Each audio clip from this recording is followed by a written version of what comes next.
Pues primero, gracias a la Fundación Tatiana y los organizadores de este curso. Y en esta charla, pues voy a dar 3 charlas. Y en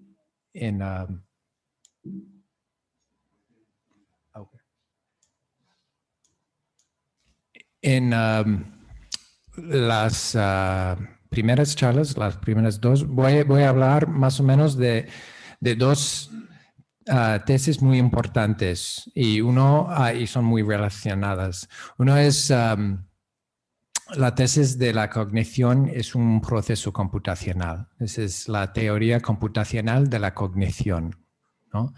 Y la segunda, que es el enfoque de la primera charla, es que pues, la tesis que el cerebro es un sistema computacional. Esas 2 tesis son muy estrechamente relacionadas, pero también se pueden separar y de hecho se suelen investigar por separadas. Por ejemplo, en la neurociencia, pues más o menos no piensan mucho en la primera tesis, es más o menos una premisa, y prestan más atención a la segunda. Y también hay, por lo menos en el pasado, hay muchos campos de investigación en psicología que investigan la primera tesis sin preocuparse de la segunda, ¿no? Entonces solo quieren saber cómo se puede pues, definir la cognición como un proceso computacional sin pensar en cómo lo hace un cerebro, ¿no? Y algo igual que es lo más importante que quiero decir sobre la segunda tesis, que es el enfoque de la primera charla, es que sin especificarla es más o menos irrefutable. No es decir que es correcta o falsa, pero sin decir más es casi irrefutable. ¿Por qué? Porque en principio, por lo menos, o igual también en práctica, se puede describir a cualquier sistema del universo como un sistema computacional, ¿no? Pero en este sentido, igual la tesis es muy trivial, no nos dice mucho del sistema, pero depende.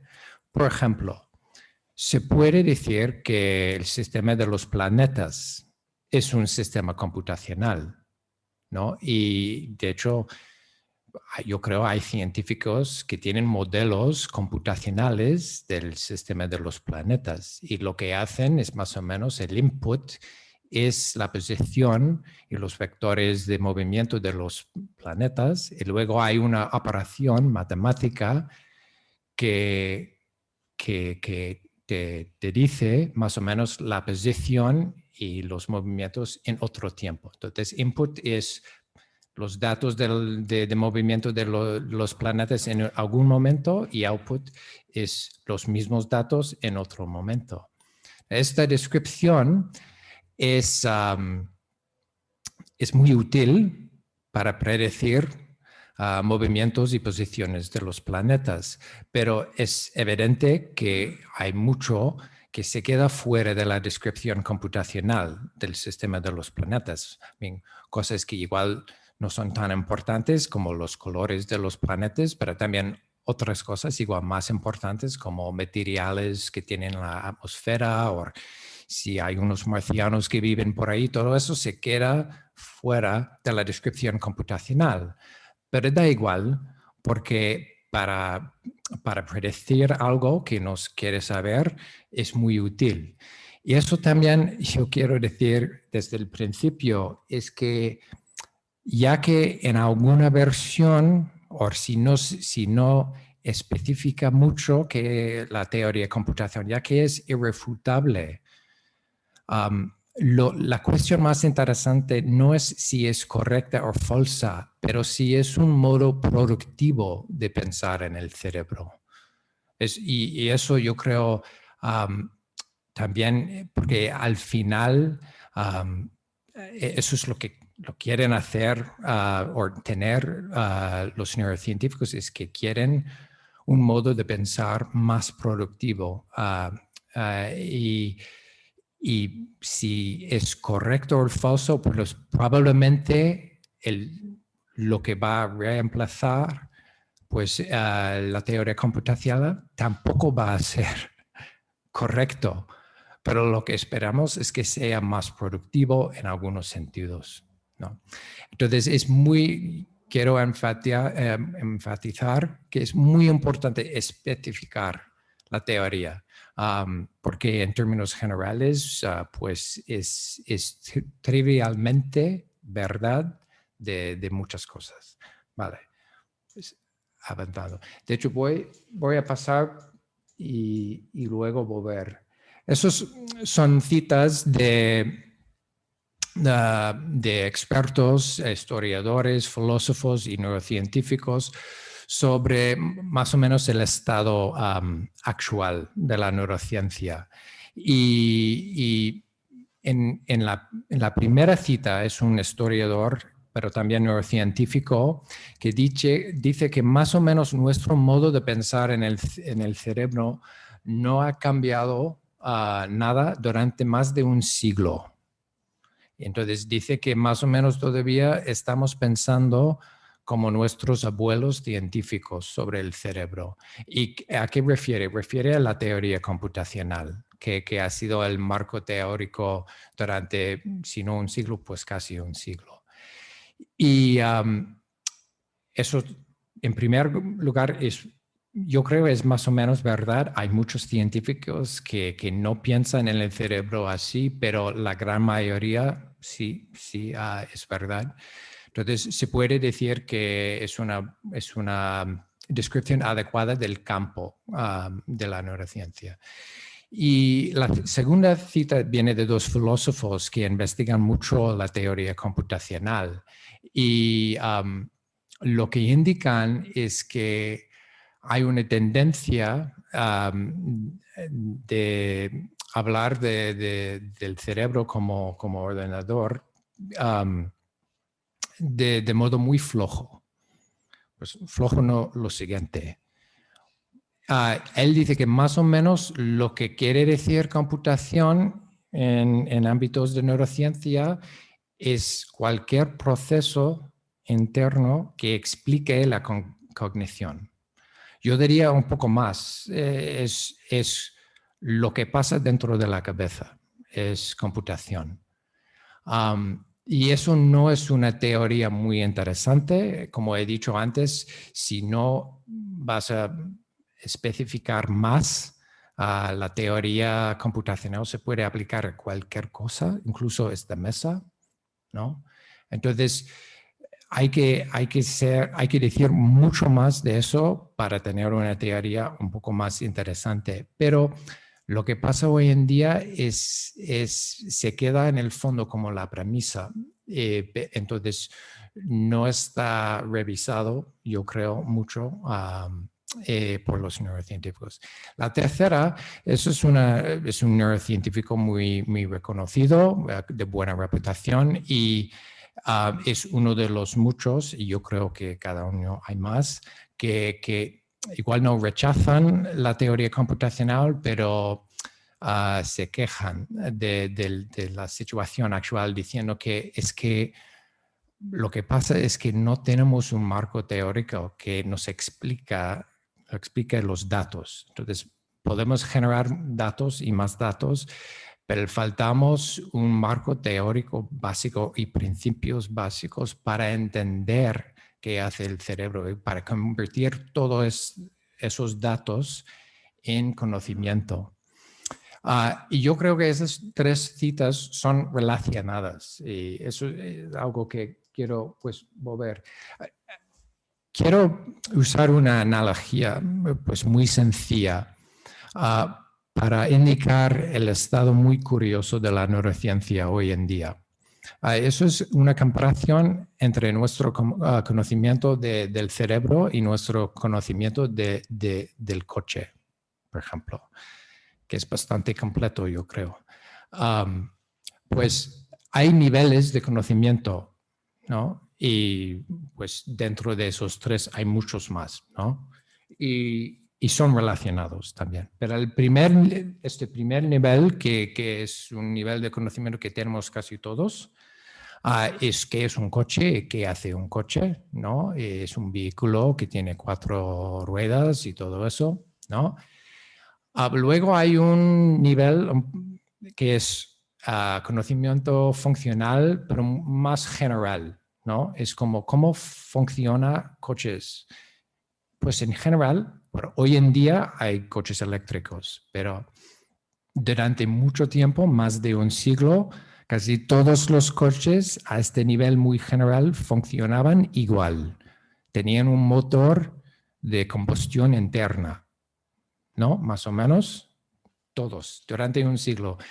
Y yo no soy mecánico, entonces yo no te puedo explicar, os puedo explicar en mucho detalle qué es un motor de combustión interna, pero yo creo que todos aquí tenemos una idea muy vaga, muy cruda, que hay una explosión de gasolina ahí dentro y eso es el poder que hace el trabajo del motor. Y aunque es muy cruda, es más o menos correcta. Ese es el concepto funcional básico dentro de que se puede aplicar a cualquier coche durante más de un siglo, ¿no? Y luego hay un tercer nivel que solo tienen algunos mecánicos o científicos, que es cómo construir un coche, cómo arreglarlo, ¿no? Qué hacen las partes y todo eso. Pues bien, ¿qué es el punto de esta analogía? Pues bien, pues también se puede aplicar esos niveles de conocimiento del cerebro. El primer nivel es el nivel más descriptivo, que es qué hace el cerebro, y se puede decir, pues es el órgano que nos permite pensar, tener experiencia, emociones, todo eso, ¿no? Luego el nivel funcional, el segundo, si aceptas la teoría computacional, ahí es donde se aplica esta teoría. Entonces, el segundo nivel, pues pensamos en el cerebro, ¿cómo funciona? Pues es un tipo de ordenador, ¿no? Y luego el tercer nivel tiene que ver con las partes del cerebro, las neuronas y también la práctica clínica, la neurología, ¿no? La medicina. Entonces, si alguien tiene una enfermedad, sabemos en muchos casos cómo ayudarle, ¿no? Entonces, tenemos mucho conocimiento de este tercer nivel sobre el cerebro. No es nada completo, pero mucho. ¿Qué quiero decir? Entonces, si aceptas la teoría computacional, la analogía es como, pues, este nivel no ha cambiado en neurociencia durante un siglo. Esa es la primera cita que mencionaba antes. Pero si no aceptas la teoría computacional, y como he dicho, cada año hay más neurocientíficos que no la aceptan, ¿no? Estamos en una situación muy curiosa. Y eso es que estamos acumulando conocimiento de del tercer nivel, pero sin tener pues una teoría al segundo nivel.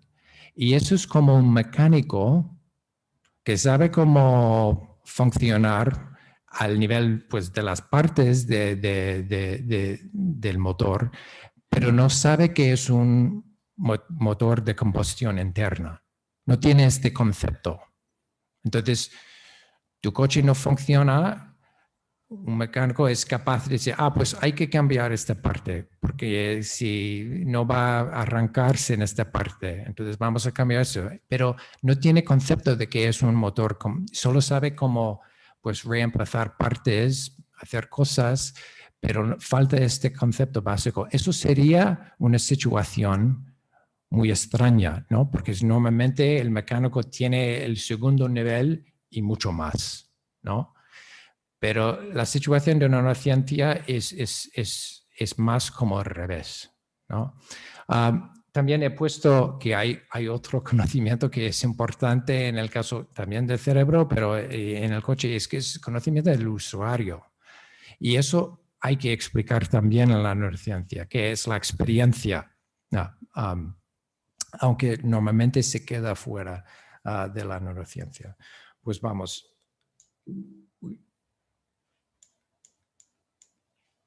Ok, entonces, ¿cómo se puede clarificar la teoría computacional?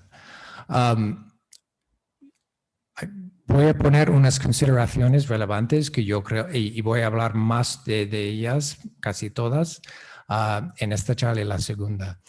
En primer lugar, hay que definir qué es un proceso computacional. Yo creo que eso es un requisito muy importante para el campo de neurociencia, es pues hablar un poco más de la teoría computacional, que es un proceso computacional.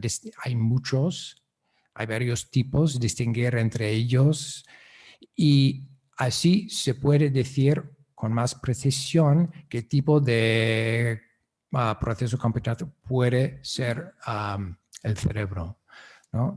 Pues y otra cosa es saber un poco más de la historia de la teoría computacional. Eso igual no parece pues muy edificante, pero en mi experiencia saber de dónde vienen nuestras teorías pues ilumina muchísimo. De hecho, a veces mucho más tengo que admitir, que la crítica filosófica. Solo saber de dónde viene la teoría computacional, por qué tiene tanta influencia en la neurociencia hoy en día. Pues hay una historia, y algo que es muy importante es cuando estudias la historia te das cuenta que las cosas no son inevitables. No es que tenía que pasar así, que la teoría computacional domina el campo de neurociencia tanto. Es que había otras posibilidades, ¿no? Y entender esta historia es muy importante. Yo creo es igual un primer paso a pues, buscar alternativos. Y eso es el tercer marco. Muchos dicen hoy en día es que no están satisfechos con la teoría computacional, pero dicen es que lo que pasa es que no hay otro marco teórico, es que no hay otra posibilidad. Y hay muchos que contestan a las críticas diciendo, pero ¿qué más podría ser si no es un ordenador? Pues eso es un fracaso de la imaginación, ¿no? Los filósofos tenemos muchas ideas, pero es que solo tener una teoría filosófica de la mente no es suficiente. Es que los científicos necesitan algo más, y voy a hablar de eso. Y es que la verdad es que existen otros marcos teóricos del cerebro, pero no son muy conocidos, ¿no? Y igual son controvertidos también, pero existen, y su utilidad, aunque pues igual no te convencen, pero te ayudan a pensar en otras posibilidades, y eso es muy importante, aunque hay un alternativo que no te convence. Solo ser capaz de comparar pues, la teoría computacional con otra es muy importante. Sin comparación se puede decir que la ciencia no puede avanzar. Entonces, otra cosa muy interesante es, y eso se puede hacer, y hay científicos que lo hacen, investigar el origen del cerebro evolutivo. Y hay una tesis, voy a hablar un poco más en la segunda charla, que era el primer sistema nervioso. Y algo muy interesante es los sistemas nerviosos más antiguos no parecen más a ordenadores, sino mucho menos, ¿no? Porque tienen una estructura muy distinta. También es pensar en cognición sin neuronas.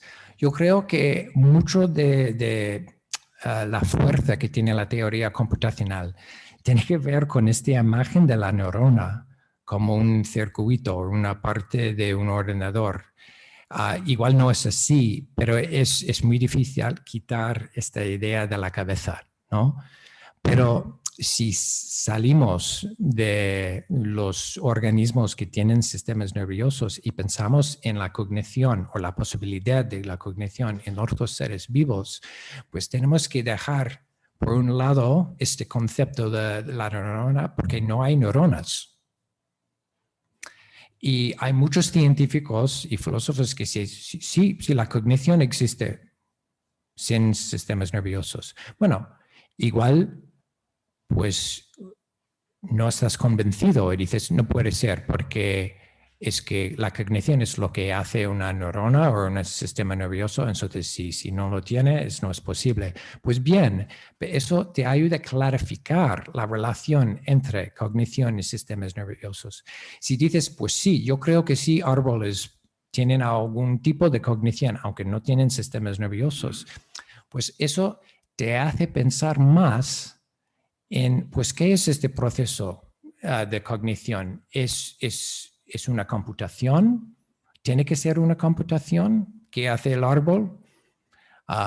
O yo creo que entonces no es tan importante si estás convencido de la tesis de los árboles piensan, ¿no? O no, pero te hace clarificar la relación que tomamos como premisa entre cerebro o neuronas o sistemas nerviosos y la cognición y también la relación con la computación. Y también hay muchas lecciones de la inteligencia artificial y voy a hablar más de eso en la tercera. Ok, pues primer paso, eso es cómo se define un proceso computacional. Y eso es una figura de un artículo de esos filósofos que investigan mucho a la teoría computacional y su aplicación al cerebro. Y lo que indican es que hay muchos tipos de computación, ¿no? Y no voy a definir todos, pero más o menos los tipos más tradicionales que tienen que ver con los ordenadores que usamos todos los días son más o menos dentro de los círculos aquí. Entonces son no muy generales, pero normalmente cuando pensamos en un proceso computacional, estamos pensando normalmente en una versión tradicional, que dice aquí es la computación clásica, que es como una serie de símbolos, ¿no? Que es el input, y luego hay un proceso algorítmico, ¿no? Que hace un output, que también es una serie de símbolos. Y eso es la versión clásica, ¿no? Y tiene por lo menos pues este algoritmo. Un algoritmo es un proceso con pasos discretos. Pero hay algo más que es importante. Eso pertenece a casi todos los tipos de computación. Tienen un input y output muy bien definido. Y eso se llama computación digital.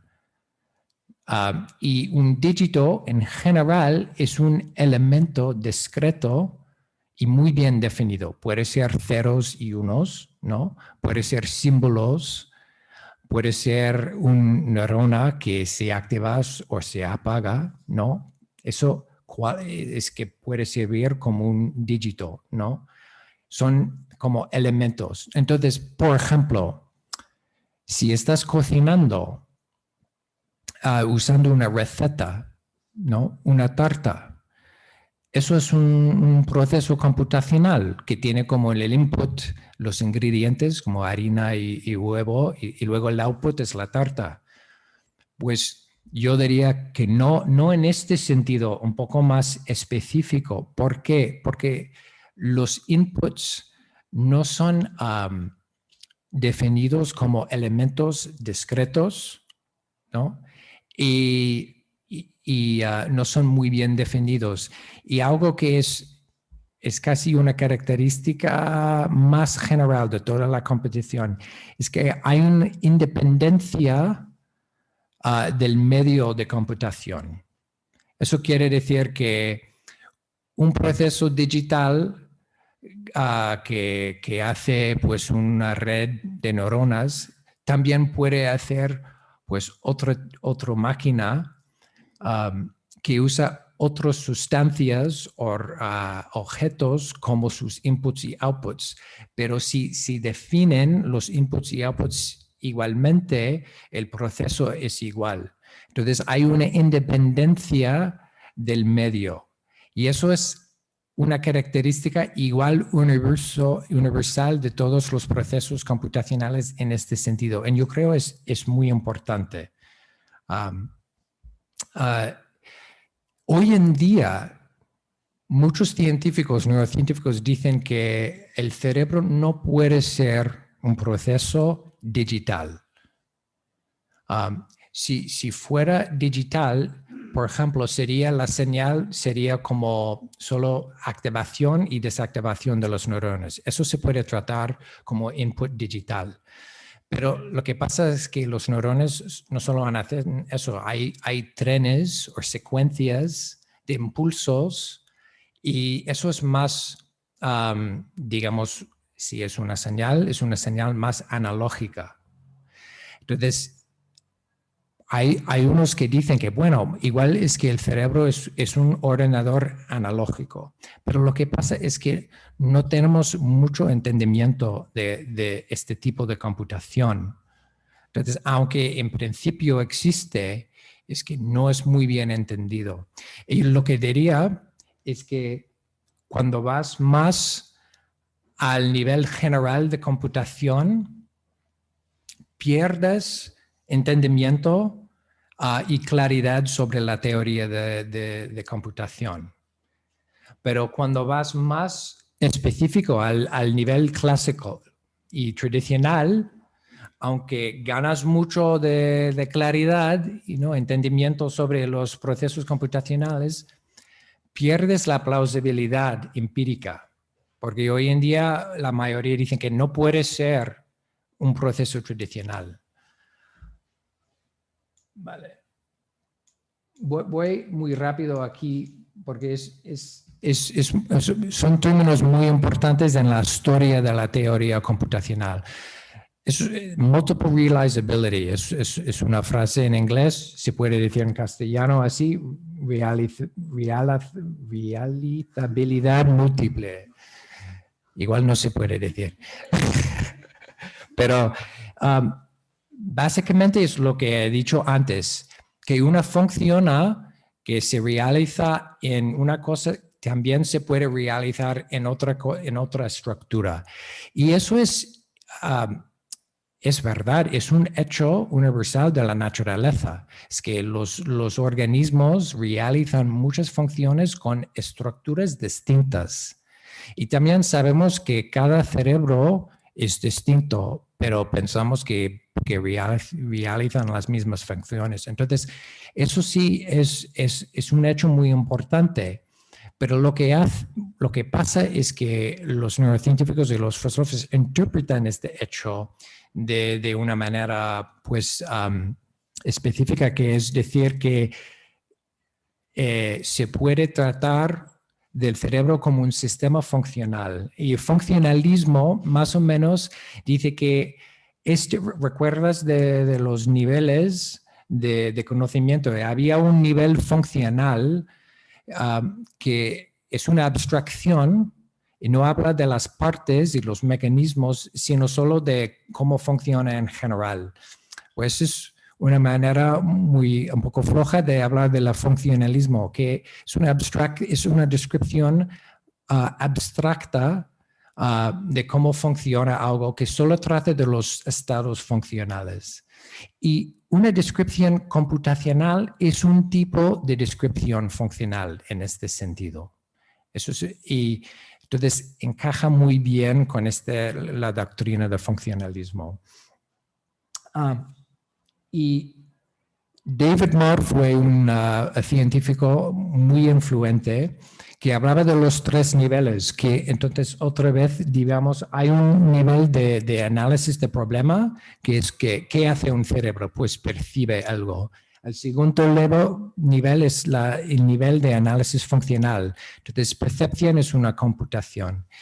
Y eso es la descripción funcional. Y luego el tercer nivel es implementación. Entonces, ¿cómo lo hace la computación un cerebro o neuronas? Algo muy importante es al nivel segundo de descripción funcional, hay múltiples descripciones posibles, múltiples descripciones computacionales posibles y son equivalentes entre ellas. Eso es muy importante. Vamos a ver un poco más allá porque, pero entonces otro paso pues hace 30 años fue un argumento por Churchland y Sejnowski en un libro muy influente, se llama The Computational Brain, que dice, tenemos que restringir el nivel computacional con conocimiento del cerebro.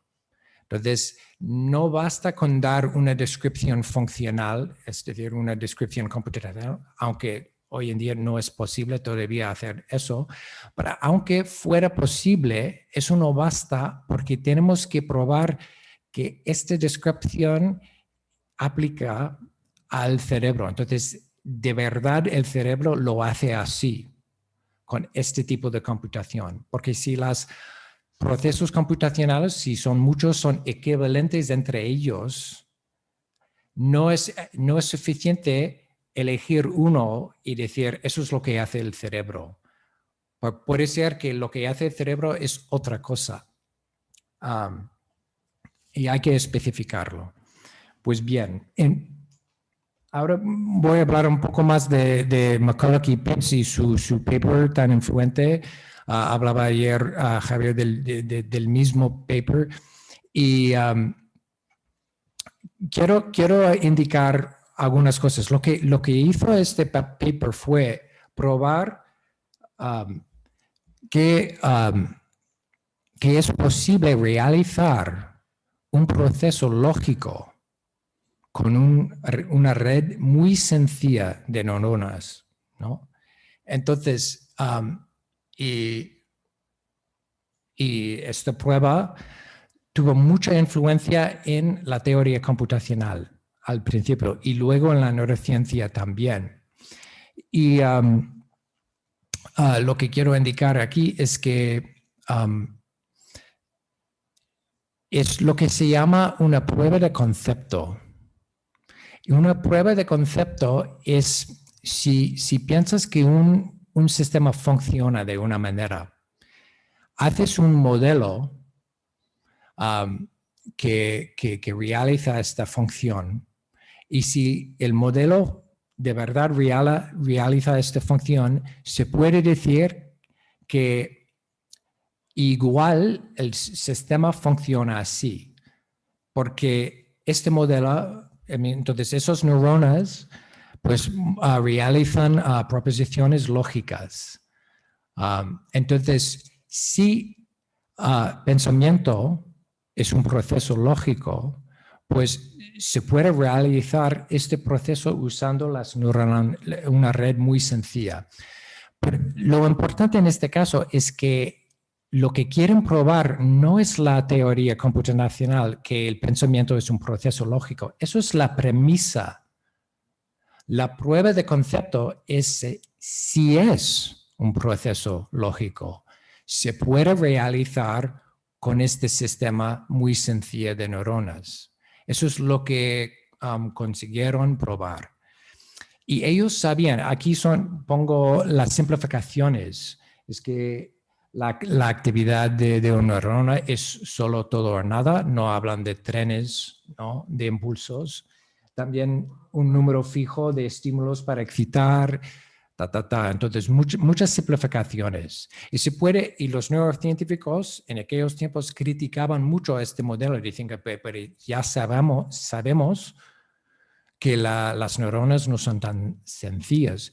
Pero McCulloch y Pitts lo sabían, ¿no? y es muy importante. La equivalencia entre procesos computacionales les permitía decir, ya, eso es muy sencillo, pero si puede hacer un proceso lógico algo tan sencillo, pues mucho más el cerebro de verdad, que es mucho más complejo. Porque su objetivo no fue probar que el cerebro, que el pensamiento es un proceso computacional. Eso fue la premisa. Su objetivo fue probar que una red puede hacer procesos lógicos. Vale. Pues bien, en lo que enseña en esta pantalla ahora es la siguiente fase en la teoría computacional. Entonces, al principio he dicho que había pocos neurocientíficos convencidos por el modelo de Macaulay-Pitts, ¿no? Pero luego en los 50 y los 60 podemos decir que había un programa de investigación muy productivo, más o menos basado en registros de neuronas individuales, ¿no? Eso es lo que se ve así. Y lo que pasa es este modo de investigar el cerebro se casa muy bien con la teoría computacional. Entonces, lo que dice es la teoría computacional más lo que se llama la doctrina de la neurona, pues resulta en un método marco teórico más una metodología de investigación. Y eso es lo que necesitan los científicos para hacer su trabajo.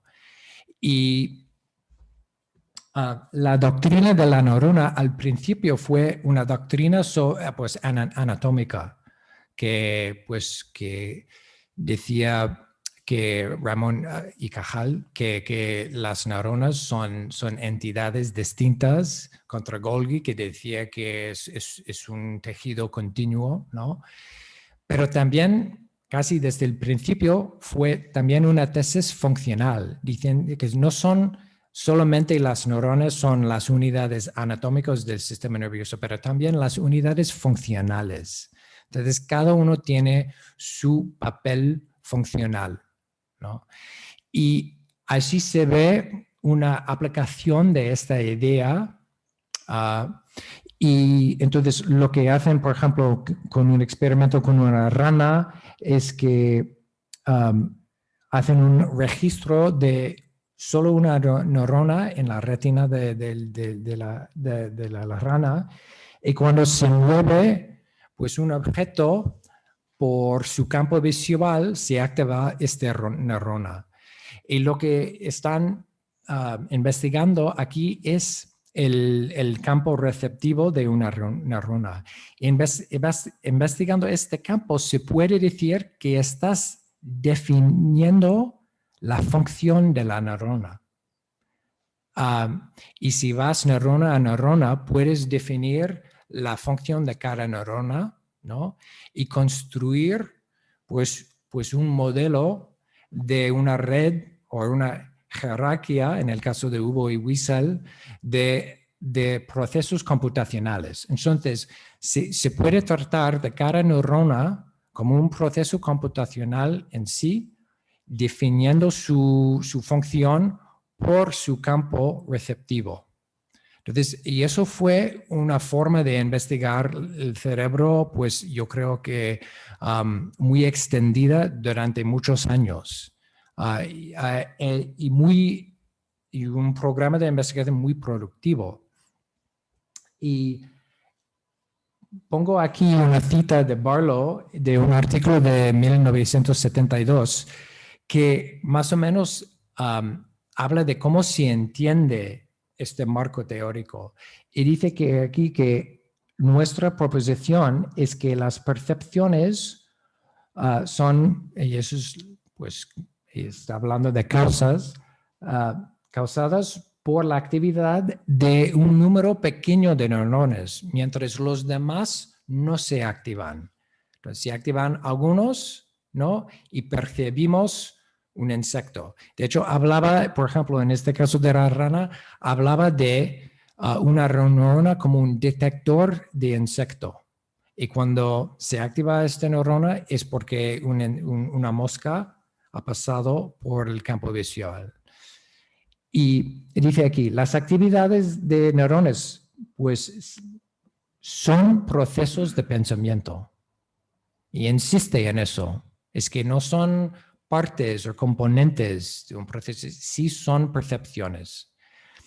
Now, igual hoy en día nos parece muy sencillo, pero lo que quiero indicar es que la aplicación de la teoría computacional a la investigación empírica del cerebro es muy clara, ¿no?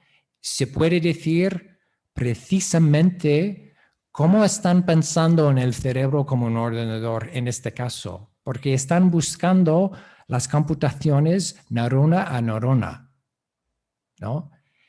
Y cuando pasamos a hoy en día, las cosas se complican muchísimo. Y en eso viene de un artículo, otra vez, de Rafael Yuste, y su título de este artículo de 2015 es From the Neuron Doctrine to Neural Networks. Y describe una historia de neurociencia y dice, bueno, existían antes otras teorías de funciones emergentes, de redes y todo eso, pero lo que indica en su artículo es que al principio dominaba el programa de investigación basado en registros de neuronas individuales, ¿no? Y dice que hoy en día no pensamos así en las funciones de cerebro, o no tanto, y dice que pues diferente de la doctrina de la neurona, es que hoy en día presumimos que la función emerge de grupos grandes de neuronas, ¿no? De redes. Y no se puede identificar la función, ¿no? Investigando solo una neurona, como lo hacían antes. Pues bien, y ahora pues los neurocientíficos pues utilizan muchos métodos de investigación de activación de redes como nos ha explicado Javier. Interesante, Rafael Yuste en este artículo no cuestiona la teoría computacional. Lo que está diciendo es que hoy en día tenemos, yo creo que no es algo nuevo, pero hoy en día se aplica la teoría de otra manera. Hoy en día no se aplica la teoría a neuronas individuales, sino a redes. Y aquí hay 3 ejemplos esos son modelos muy abstractos de redes. Pero lo que quiero indicar la primera es lo que se llama feed forward, ¿no? Entonces, la información va de input a output y no detrás, ¿no? Y hay muchas redes artificiales que funcionan así, ¿no? Y aunque es este tipo de red, y vamos a hablar más de eso en la tercera charla, es bastante sencilla. En casos solo un poco más complejos, que tienen más capas escondidas, ¿no? En Deep Learning, por ejemplo, no se puede decir cómo funciona la red. Es como ha dicho Javier y también Ramón ayer, es una caja negra, ¿no? Pues todavía más en redes más complicadas como la siguiente, que tiene conexiones circulares dentro de la red, ¿no? Y eso es de hecho más realista porque hay este tipo de conexión es muy común en el cerebro. Y es todavía más difícil decir precisamente qué tipo de proceso de computación hace una red que está construida así. Luego el tercer modelo, que ya no se ve las unidades. Eso es una representación de estados estables dentro de el espacio de estados posibles de un sistema. Y en este caso, el output sería cuando el sistema se queda durante un momento en uno de esos valles, ¿no? Los valles de este paisaje aquí son los estados estables, ¿no? Entonces, cada vez el concepto de una red se complica más, es más abstracta y es más difícil saber exactamente qué es la función, qué es la computación que hace la red, ¿no? Y cómo se aplica a un cerebro. Entonces, aunque con una red artificial se puede decir con seguridad que es un proceso computacional porque es construido por unidades computacionales, aunque no sabemos qué es la computación que hace, pues en el caso de cerebro igual es imposible decir si es un proceso computacional o no. Pues un ejemplo más. Eso es un neurocientífico que falleció pues hace pocos años y fue un visionario y hacía en los 70, cuando había muchos estudios de, bueno, registros de neuronas individuales, hacía registros de EGG del bulbo olfatorio de conejos. Entonces, consiguió meter en el cerebro de un conejo unos sensores, yo creo 64 sensores, directamente pues en el bulbo olfatorio, que es una parte muy antigua del cerebro que tiene que ver con el olfato. Y lo que podía decir con este tipo de experimento es más o menos una refutación de la doctrina neuronal. Dice que la percepción depende de la actividad simultánea de millones de neurones. No. Y más precisamente en el caso del bulbo olfatorio, es que esos experimentos muestran que cada neurona en el bulbo participa en cada percepción. Eso va totalmente en contra de lo que decía antes el científico Barro en su artículo, diciendo que cuando un organismo percibe algo, se activa unos pocos neuronas y los demás se quedan quietos. Y está diciendo, no, en el bulbo hemos descubierto que siempre participan todas las neuronas. Bueno, pero ¿cómo es posible? Bueno, no es el caso de hay unos sensores específicos que vienen de la nariz del conejo al bulbo. Sí. Entonces, si hay una zanahoria y el conejo huele la zanahoria, eso es porque hay moléculas en el aire que activan los sensores en la nariz, por ejemplo, y luego hay una actividad en el bulbo. Pero lo que está diciendo es que esta actividad de los neurones que tienen sensores para zanahorias no es la percepción de la zanahoria. La percepción es luego lo que pasa con todo el bulbo. ¿Por qué es importante? Porque animales no son detectores de estímulos. Lo que quieren hacer es decidir qué es importante, a qué tienen que prestar atención. Si hay un predador, pues no importa si hay una zanahoria, porque hay que huir, ¿no? Por ejemplo. Entonces, eso hace que el sistema de percepción es algo mucho más flexible que pues, meramente detección de un estímulo. Y también se ve que, por ejemplo, y eso es lo que quiero indicar aquí, es que aquí es es un patrón del bulbo que indica un tipo, una categoría de estímulo. Y aquí, después de entrenar el conejo con otros olores, es la misma categoría. Y ha cambiado el patrón. Y ha cambiado y eso significa que para el bulbo, no sé para el conejo, pero para el bulbo por lo menos no se identifica pues un olor con un patrón de activación. Es un proceso de categorización más complejo de eso.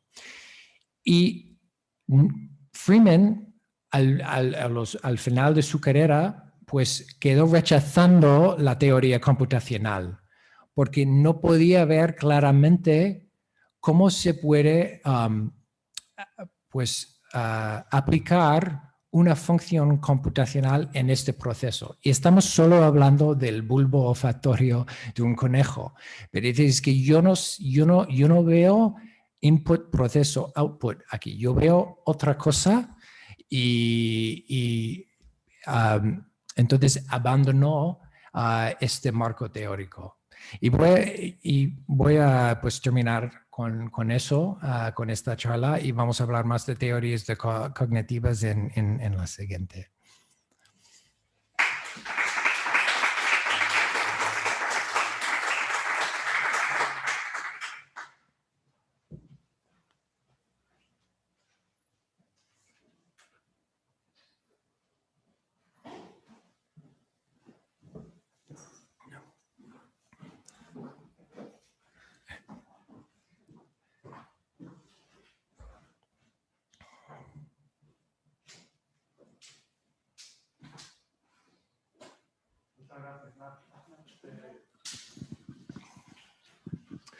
Muchas gracias, Nat. La pregunta es, ¿podríamos cambiar el vehículo de la computación de tal manera que los estados no son de una sola neurona, sino son de un conjunto, todo lo grande que quieras, de neuronas? Y todavía tendríamos un modelo computacional. Pero lo que plantea Walter Freeman es como si la computación tuviese vida propia, porque no existen funciones bien definidas. Las funciones dependen bastante de la historia del sistema. ¿Es esa visión correcta? ¿Estarías de acuerdo? O sea, tendrías que introducir... O sea, el problema es que la visión computacional necesita funciones muy bien definidas. Los algoritmos no deberían cambiar, pero lo que está diciendo Walter Freeman es que sí cambian con entrenamiento y con la vida. ¿Ese es el problema? Sí, sí. Y de hecho voy a elaborar mucho en este punto en la próxima charla. Es que algo que tienen en común todos los tipos de computación, más o menos es una regla o una fórmula para transformar un estado de un estado a otro. Y esta regla sí se puede cambiar, pero necesitas otra regla para determinar este cambio. Y lo que parece que es el caso con organismos es, aunque sí en algún momento se puede aplicar una regla de transformación a un proceso neuronal o lo que sea y tratar de ese proceso como si fuera un computacional. En otro momento, porque el animal es asustado o en otro estado, ya no se aplica esta regla. Entonces, pues así es más o menos el asunto. Y voy a continuar mucho con este problema en la siguiente.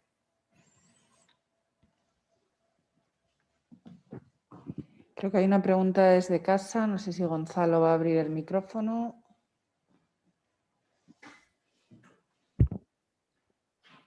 Hola. Hola, buenos días. ¿Me escucháis, no? Sí. Hola, Nat. Saludos. Saludos. Bueno, súper interesante, ¿no? A ver, yo aporto mi perspectiva. Yo no soy neurocientífico Yo lo primero que estudié fue electrónica, ¿no? Ingeniería de telecomunicación. Entonces, bueno, casi voy a leer el comentario que he puesto en el chat, ¿no?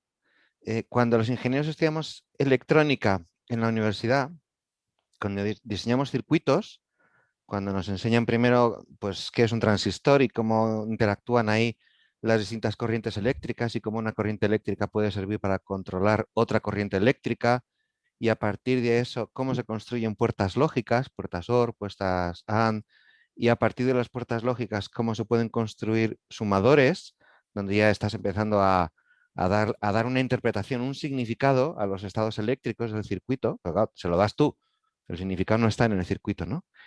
Entonces, lo que yo me he dado cuenta, o sea, cuando tú estás en la universidad y estudias electrónica, no te das cuenta de eso. Y además estoy seguro que los profesores tampoco se dan cuenta, porque para nosotros es completamente natural, ¿no? Nos explican a la vez la estructura y la función de los circuitos.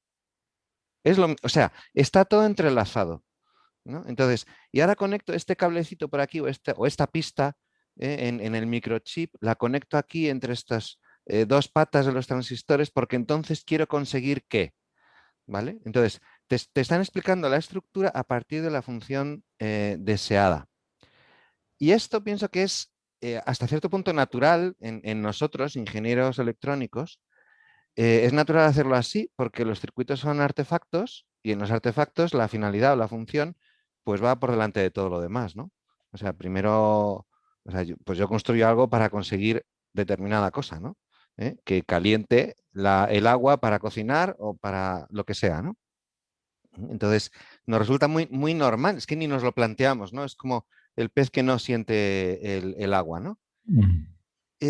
Si los ingenieros, si a los estudiantes de electrónica en la universidad, si los ingenieros tratásemos de entender un circuito exclusivamente a partir de la descripción empírica de lo que hace, lo que está ocurriendo ahí, sin saber lo que tiene que hacer, nos volveríamos locos. No entenderíamos nada, ¿no? Porque entendemos lo que hace desde lo que tiene que hacer. Y por eso somos capaces de discriminar, de distinguir el circuito que está bien construido del circuito que está mal construido. Y entonces el profesor suspende al alumno que no ha sabido fabricar un circuito y aprueba a otro. Y tú como alumno te quedas satisfecho con la nota porque entiendes, ¿no?, la razonabilidad de eso, ¿no?, de que el funcionamiento empírico se tiene que ajustar al funcionamiento deseado, ¿no?, a la finalidad. Es más, si solo estudiáramos el circuito desde el punto de vista empírico, nunca tendríamos la certeza de que lo que hace el artefacto empíricamente es lo que tiene que hacer. Está haciendo esto, pero ¿es lo que tiene que hacer o tendría que hacer otra cosa? ¿Está funcionando bien o está funcionando mal? ¿No? O sea, el control de calidad, que es algo muy ingenieril, ¿no?, el control de calidad no es empírico. Es preempírico, está en la función, ¿no? Entonces,